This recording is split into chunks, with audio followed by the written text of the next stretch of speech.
Vibriosis is a human illness caused by bacteria Vibrio vulnificus. It is found in higher concentrations during warm seasons from May to October, commonly in the eastern U.S.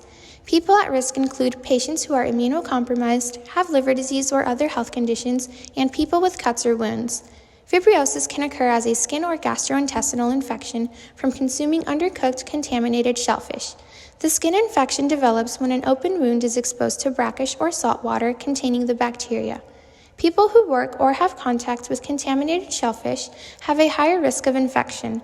Once the skin becomes exposed to the bacteria, it has the potential to develop into a life-threatening tissue infection known as necrotizing fasciitis, which requires immediate medical treatment and amputation in extreme cases.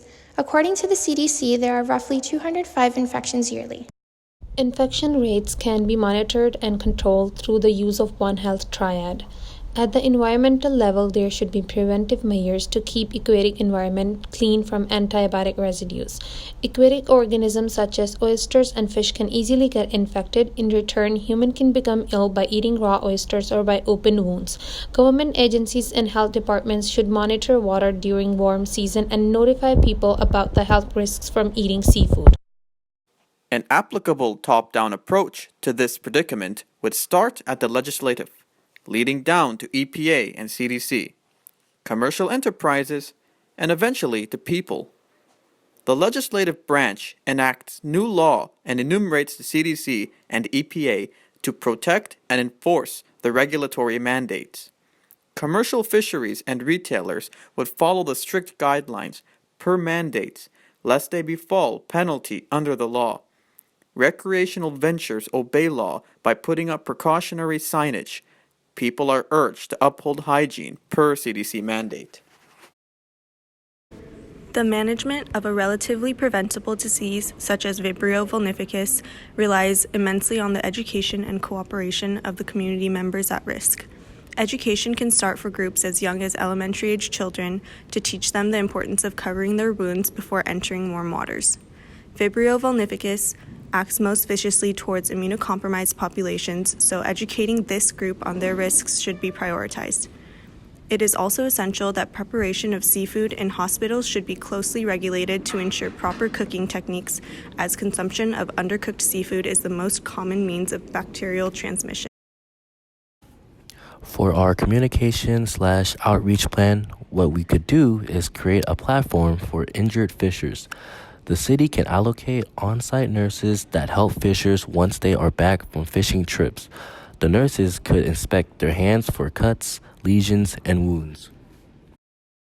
One of several outreach techniques consists of creating strict policy for restaurants regarding the handling and cooking of oysters. This policy would be enforced by the FDA and local government officials and would ensure that only closed oysters should be received from vendors and other open oysters should not be cooked or served. It would create a required cook time for oysters, and it would emphasize the importance of brushing and cleaning oysters as well as making it a requirement. Another idea is allocating city funds to create appropriate signage about swimming in salty or brackish water. We could make signs such as "Enter at your own risk," as well as informing them that open cuts and lesions are prone to the infection. These signs should be posted at the entrance where everyone entering can see. An outreach method that reaches out more so towards the community members is requiring package companies to have oyster cooking instructions on the label of the oysters themselves, emphasizing the required amount of cook time for boiling or steaming or frying, which is friendly for households. The first roadblock for the situation is the fact that people still prefer to consume raw or undercooked seafood such as oyster or sushi. The solution for this roadblock is to make sure that all the restaurants can only provide safe and qualified seafood for the customer. We can also educate people about the dangers of consuming raw seafood in order to prevent the interaction with the bacteria. The second roadblock is global warming and humans' interaction with nature.